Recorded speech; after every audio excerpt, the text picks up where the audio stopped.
Hey everyone, how's it going? This is Josh again.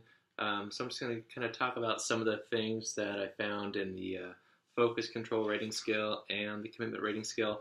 I don't want to read through every single thing because there are 12 questions per section of the quiz. So I'm just going to read some of the ones that I kind of highlighted that I felt like I really did strong in or that I kind of struggle in. The first one that actually before I get started, I will put a little picture of my results in the forum so you can actually see it because it's going to be kind of hard to see it there, as I'm sure you're well aware. So the first one, actually number one, I am so focused during my performances in teaching that everything else disappears. I get so absorbed in what I am doing or pursuing that nothing else in the world exists for me during that time. I scored myself as a 7. The reason being is as a physical educator in the school site that I'm teaching, the environment's just always changing. I have to call a lot of audibles. I have to be willing to adjust where I'm teaching or what activities I'm engaging in with the students kind of on the fly. So sometimes if I get too focused, if there's such a thing, I kind of lose sight of any safety kind of hazards or anything I should be aware of where whatever facility we're using, you know, is no longer available to us. The second one that I highlighted is number 2. I focus on keeping my performance focused totally in the present, in the here and now. This one I scored myself as an 8.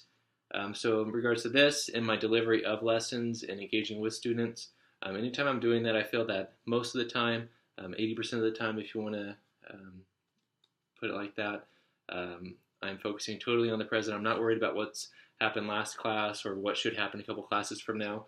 I'm focused on getting my students involved and engaged in what they're supposed to be doing at that moment. The one that I scored the lowest on in this category, the focus control rating, is number 5. I quickly regain a high quality, fully connected focus when distracted in practice or preparation sessions. So this one I actually scored myself as a 6. The reason being is sometimes, as a young teacher, as a new teacher, only my 3rd year, if something happens that I'm not really ready for, something that's new, a new behavior that a student kind of demonstrates, or a new problem is kind of faced in the classroom, I don't always have those tools in my tool belt to kind of think back on, okay, last time I dealt with this in this manner, this time I should do it in the same way. So that ability to kind of learn on the fly is a skill that I think I have to kind of work on. And so when these things happen where I become distracted by behaviors or anything that kind of draws my attention negatively, it kind of takes me a little bit of time to kind of regroup and then get myself and the class back on the same page on what we're supposed to be engaged in. And then another one that I scored low on in this first part of the scale is number 12. After performance, I focus on what I did well and how I can be better in my next performance. So this one, again, I scored myself as a 6. So this one, number 5 and number 12 just now, were my lowest scores on this first part of the quiz. But for number 12, I don't know if this is kind of natural for most people, but I tend to kind of focus on the negative things, so things that I didn't do well. And so that's kind of something that I want to focus on more in the future, is kind of reflecting and kind of highlighting the positive aspects of my teaching practice, to kind of build on those strengths like we talked about in previous classes, build on strengths instead of weaknesses. And so kind of changing that kind of framework of my thinking towards the more positive is something that I want to work on in the future. So that was for the first part, 5.1 focus control rating scale. For the commitment rating scale, I'll quickly show you this in case you can see it. I'm not sure if it'll work yet. But a couple of things I want to highlight here was number 2, I felt that I scored myself as a 10 for I really want to become an excellent performer in my sport, or actually my vocation as a teacher or as a coach. So this one, absolutely, is my number 1 goal. When I wake up in the morning, this is the first thing on my mind is what can I do to do better today as opposed to the days before? What can I do to get the best performances for my students or for myself? So I'm always in that state of improvement, always trying to continually learn and grow as a professional, kind of as evident in pursuing this master's degree, as I'm sure you all kind of agree that we're doing this because we want to become better kind of practitioners of kinesiology. Another point on this one is, I'll skip down to number 3. I prepare myself mentally for each practice or learning opportunity. so that I can continue to improve and get the best out of myself.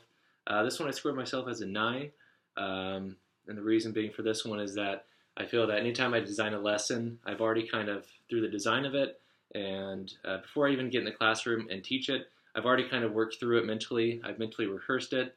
I've kind of worked through any things that could come up during the lesson that could negatively impact a student's reception of my lesson. So in my practice, which is actually writing on my lesson plans, unit plans, curriculum maps, I kind of work through those problems before they even occur, and I kind of just imagine, okay, what are my ninth grade students going to be more likely to do if I introduce this activity that I might have to kind of re-steer them back towards where I want them to be. So kind of preparing myself through mental rehearsal is something that I feel that I am pretty strong and capable in. One of my lower scoring points on this commitment rating scale is number 7. I give 100% focus and effort in preparation sessions, whether it's going well or not. So this one kind of ties back into the previous section where if something happens that kind of sets me off course, it takes me a little bit of time to rebuild that focus to kind of get back where I need to be. So that's something that I need to kind of keep in mind, is this ability to, whenever I am engaged in something, to give it 100% instead of just kind of thinking ahead of, okay, yeah, this is the plan for this class, but next class I have these other students. So a lot of times with that, I kind of get carried away in what's going to happen in the next class periods or for different content areas, as I do teach several different classes.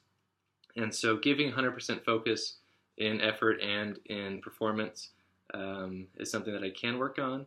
The last thing that I'll kind of highlight is number 12, that I find great joy and personal satisfaction in my performance domain. So as a teacher, I rated myself as a 10, where I'm most of the days, almost all the time, I'm excited. I find something positive before I even get to school that I want to kind of keep in mind and focus on during the day to bring that positive energy to my students. That way I can make those connections with them and kind of provide that learning environment that is best suited for their learning needs.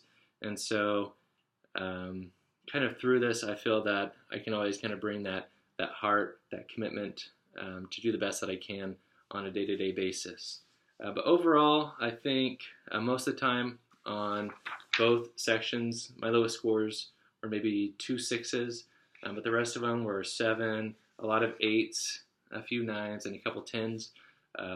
So as far as focus and control, I think that these are things that even without purposefully kind of thinking about too much deliberately, these are things that I kind of embody and find value in just through my actions and my mindset.